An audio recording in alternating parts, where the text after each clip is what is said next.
Monday Muses for May 8th, 2017, take 2.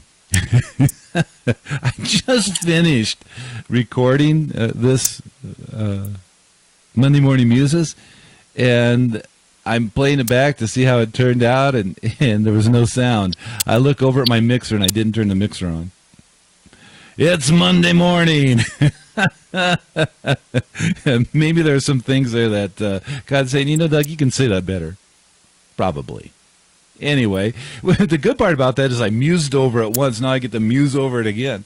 We're going to take on this idea of that it isn't a Disney World out there, and I'll explain why in a moment. But I'm glad you're with you. I'm Pastor Doug Bronner, one of the pastors at Holy Cross Lutheran Church in Colorado Springs. I've been doing this Monday Morning Muses since October, and it's great to have you with us. I still love my Ducks and hope that they finished up their spring practices, and looking forward to fall football. I had a great weekend. I hope you did too. We had this was confirmation weekend for us. We had 18 young men and women who confirmed their faith in Jesus Christ this Sunday. And on Friday we had this thing called Conversations.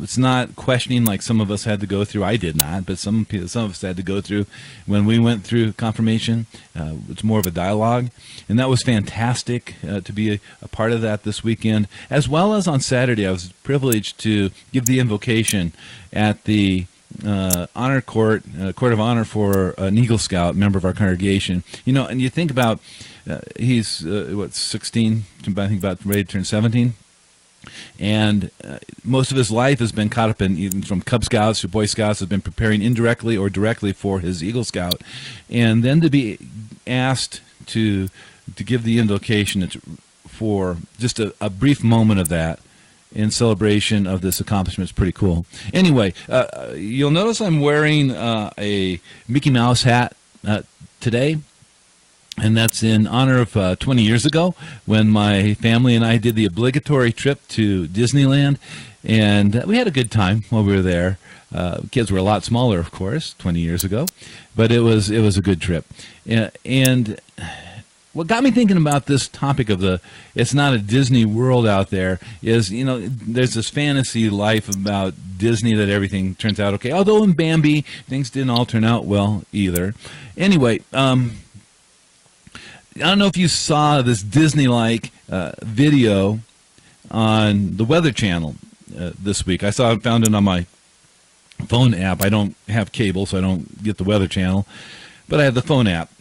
And it was of this little girl at a zoo, and there's a grizzly bear swimming in this pond, and comes up to her. She puts her hand on the glass, and the grizzly bear puts its paw up and whatever else.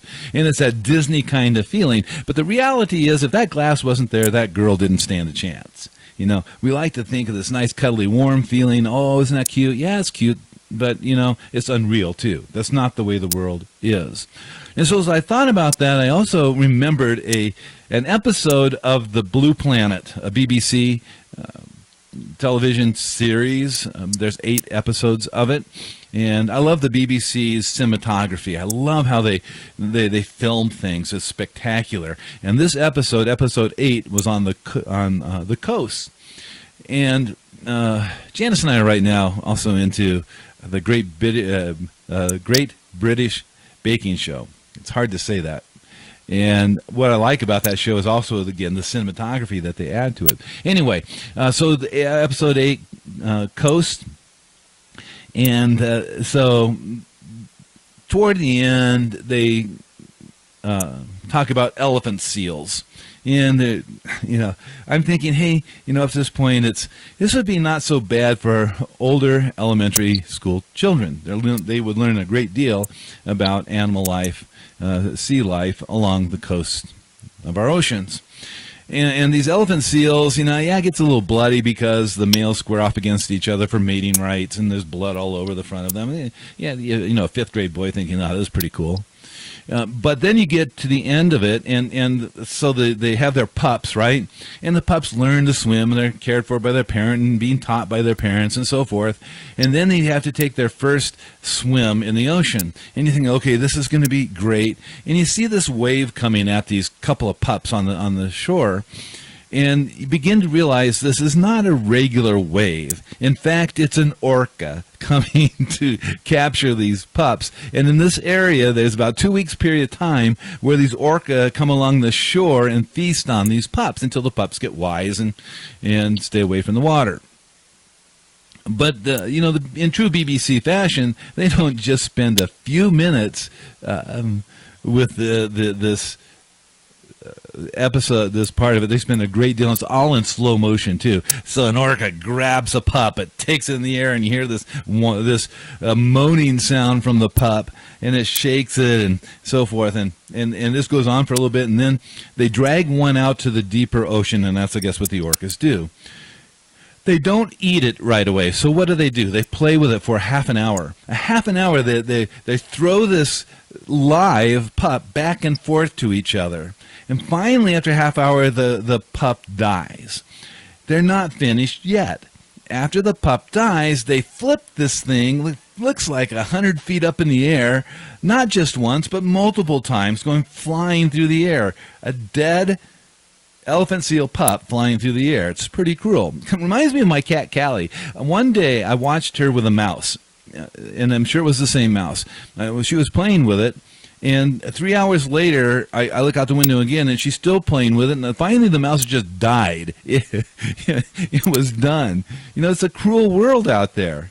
We would love it to be a Disney World, but that's not what it is. It's a lot of cruelty. And maybe you're feeling that way in your own life right now. You're feeling like there's a lot of cruelty going on for you too.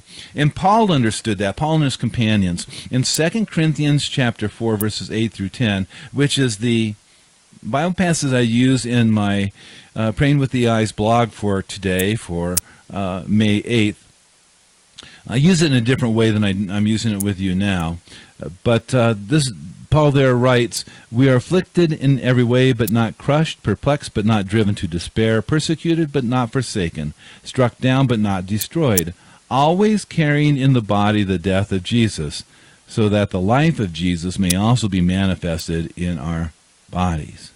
Now, Paul states that he and his companions were actually going through these things. They weren't, because they were Christians, they weren't avoiding them. So what did they suffer? They had affliction, they were perplexed, they were persecuted, and they were struck down. All these things were happening to them in their life. And in the context, we see it probably that they were suffering for Christ.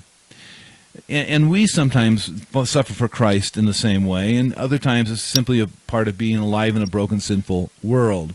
And we too can feel afflicted, perplexed, beaten down, persecuted, all of that in our life too. And it's not a Disney world. It can be actually a very brutal world for us as well. And yet, Paul says that none of these things would destroy them. Well, why? Why wouldn't they destroy them? He says two things, and are all connected to what Jesus has done for us. He saw that he and his companions were carrying in their body, not just up here in their brains, but in their bodies, they were carrying about the death of Christ. Okay? They were sharing in the suffering of Christ, and they would consider privilege to suffer for Christ. But he doesn't stop there. He talks about carrying it in the death of Christ in his body, so that the life of Christ might be displayed in him. It's kind of interesting that juxtaposition of death and life, and sharing in the death of Christ, so that the life of Christ, his resurrected life, his glorious life, might be reflected in Paul. And that's for us too. So I don't know what you're facing today. I don't know what the perplexities are facing you, what afflictions, what persecutions, how people are trying to beat you down. But I do know this, that as the body of Christ, as those who've been captivated by the love of Christ, we carry too, like Paul, in our bodies the death of Christ, so that people might see in us his life. And I pray that's what happens for you and me today, that people would see in each one of us the life of Christ being displayed. As we die to the world, as we die to our sinful flesh, as we carry about in our bodies the death of Christ as well. It's a beautiful thing to muse on today, to think about as you carry out your day, how you today are carrying about the death of Christ in your body, and that through carrying his death, you are displaying his resurrected life as well. So anyway, I hope if you have any kind of thoughts about that, if you see that in your life, please post a comment in the Facebook page and let us know. Let's keep the conversation going. A few other things. First of all, if you want to read that devotion for today, you can go to the Praying with the Eyes website. It's called the Celebration of the Blue Hour. So I take this devotion similar to what I'm using with you here, but take it in a little bit different direction. So that's prayingwiththeeyes.com. You'll find the devotion there. Then our Vacation Bible School at Holy Cross Lutheran Church in Colorado Springs is open for registrations. You're sure welcome to go to our website. You can register for it there. We don't charge for it. We offer this to our community. We love offering it to our community. It's going to be a beautiful experience, a lot of joy, a lot of excitement of Holy Cross. But go to holycrosscs.org, holycrosscs, as in coloradosprings.org, and you can register for Vacation Bible School there. And then lastly, if you haven't listened to it already, the most recent Praying with the Eyes podcast is up at the Praying with the Eyes website, and this one is, I think some people don't really care for the title of it, The Intolerance of the Tolerant, and it might seem like a conservative person picking on liberal people, but it's actually both sides, because both liberals, conservatives can be very intolerant people. We delve into what is really tolerance, and then we tie in the fruit of the Spirit from Galatians 5 to it. Thank you for being with me again today. I love you all. Take care. God's blessings on your day.